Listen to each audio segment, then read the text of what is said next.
أعوذ بالله من الشيطان الرجيم. بسم الله الرحمن الرحيم.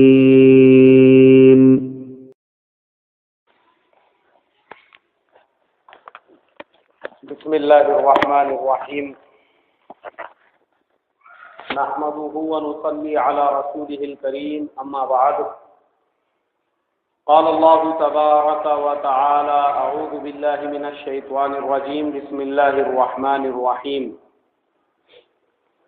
ربنا وابعث فيهم رسولا منهم يتلو عليهم آياتك ويعلمهم الكتاب والحكمة ويزكيهم إنك أنت العزيز الحكيم.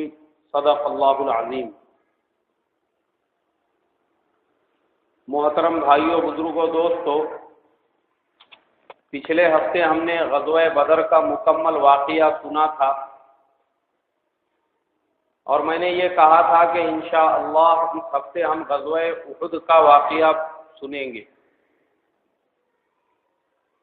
اللہ کے نبی صلی اللہ علیہ وسلم غزوہ بدر سے جب مکہ مکرمہ میں واپس پہنچے، مدینہ منورہ میں جب واپس پہنچے تو 22 رمضان المبارک تھی. یہ پہلا رمضان تھا جس میں روزے فرض ہوئے تھے. پھر اللہ تبارک و تعالی نے اسی سال صدقہ فطر کو واجب قرار دیا. اسی سال سے عید کی نماز بھی مشروع ہوئی.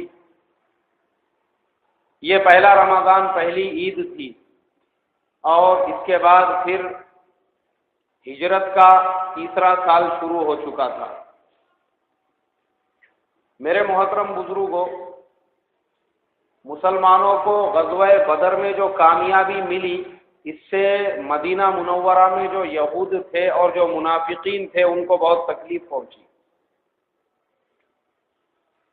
منافقین انہیں کہا جاتا ہے جو ظاہری طور پر مسلمان تھے لیکن ان کے دلوں میں نفاق تھا اور مسلمانوں کے لیے دشمنی تھی. ان کا سردار تھا عبداللہ ابن ابی ابن سلول.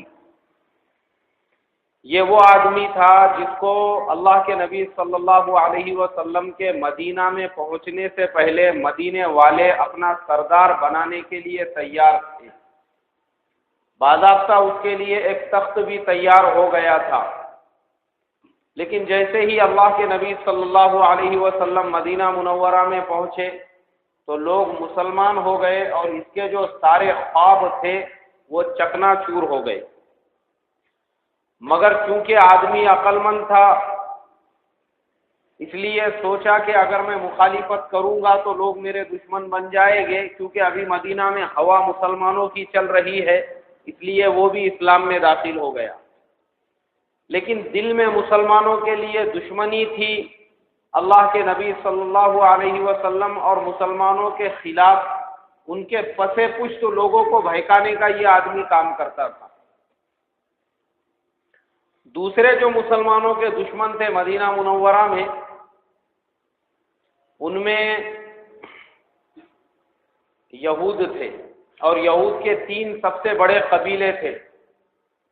قبیلہ بنو قنیقہ، قبیلہ بنو نذیر اور قبیلہ بنو قریظہ. یہ 3 یہود کے قبیلے تھے. ایک طرف یہود دشمن تھے، دوسری طرف منافقین تھے، اور تیسری طرف مشرکین مکہ تھے جن کو اس جنگ میں شکست ملی تھی. تو مکہ مکرمہ میں کوہرام مچا ہوا تھا. مشرکین رو رہے تھے، ان کے گھروں میں ماتم مچے ہوئے تھے، اور لوگ قسمیں کھا رہے تھے کہ ہم اپنے رشتہ داروں کا بدلہ لیں گے. یہود کا ایک سردار تھا جس کا نام کعب ابن اشرف تھا. جب مسلمان غزوہ بدر سے واپس مدینہ میں پہنچے تو اس نے کسی سے پوچھا کہ جنگ کا کیا حال ہوا، تو بولے مسلمانوں کو کامیابی مل گئی. اس کو بہت غصہ آیا. اس نے کہا کہ مشرکین جو ہے وہ اشراف ہے عرب کے، اور ان چھوٹے لوگوں نے ان کو کیسے شکست دے دی. غصے میں اس نے اس خبر کو سنانے والے کے منہ پہ ایک تماشا مار دیا. اور اس کے بعد وہ واپس مکہ گیا اور مکے میں مشرکین کو جمع کر کے ان کو بہکانے کا اور ان کے درمیان بیٹھ کے اشعار پڑھنے کا کام شروع کیا، جس سے مشرکین کے دلوں میں اور زیادہ مسلمانوں کی دشمنی پیدا ہوئی اور مشرکین کو جنگ کے لیے بھڑکانے لگا۔ دوسری طرف مدینے میں یہ حال تھا کہ مدینے کے اندر جو یہود تھے وہ بھی مسلمانوں کے دشمن بنے ہوئے تھے۔ ایک بازار لگتا تھا، اس بازار کے اندر ایک مسلمان عورت ایک یہودی کے دکان پر گئی سنار کے پاس کچھ سامان خریدنے، تو کچھ تومیں ہو گئی، جس کی وجہ سے وہ جو یہودی تھا مسلمان عورت کی بے حرمتی کرنے لگا۔ اس بات سے ناراض ہو کر ایک انصاری صحابی وہاں پر پہنچے اور انہوں نے اس مسلمان عورت کی طرفداری کی، پھر آپس میں کچھ تومیں ہو گئی، جھگڑا یہاں تک بڑھا کہ وہ انصاری صحابی بھی شہید ہو گئے اور وہ یہودی بھی مر گیا۔ اب انصار اور یہود دونوں آپس میں بھیڑ گئے ایک دوسرے سے۔ اللہ کے نبی صلی اللہ علیہ وسلم کو جب پتہ چلا تو آپ صلی اللہ علیہ وسلم نے مسلمانوں کی پوری جماعت کو ساتھ میں لے کر ان کے قبیلے کا محاصرہ کر لیا۔ 7 دنوں تک محاصرہ چلتا رہا۔ اس کے بعد اللہ کے نبی صلی اللہ علیہ وسلم نے ان کے 700 مردوں کو قیدی بنا دیا، مگر چونکہ یہ آدمی درمیان میں تھا، منافقین کا جو سردار تھا جس کا نام عبداللہ ابن ابی ابن سلول تھا، یہ اللہ کے نبی صلی اللہ علیہ وسلم کی خدمت میں حاضر ہوا، گڑ گڑانے لگا اور کہنے لگا کہ حضور ان لوگوں کو معاف کر دو، چھوڑ دو، ہم ان کو مدینے سے باہر بھیج دیں گے۔ اللہ کے نبی صلی اللہ علیہ وسلم نے اس کی بات کو مان لیا اور ان یہود کو چھوڑ دیا، تو پھر وہ سارے جا کے خیبر میں آباد ہو گئے۔ کعب ابن اشرف یہ واپس آیا مدینے میں، مسلمان عورتوں کے بارے میں گندے گندے اشعار کہتا تھا، ان کو تکلیفیں پہنچاتا تھا، اللہ کے نبی صلی اللہ علیہ وسلم کی شان میں گستاخیاں کرتا تھا، جس سے حضور صلی اللہ علیہ وسلم کو بہت تکلیف پہنچی تھی۔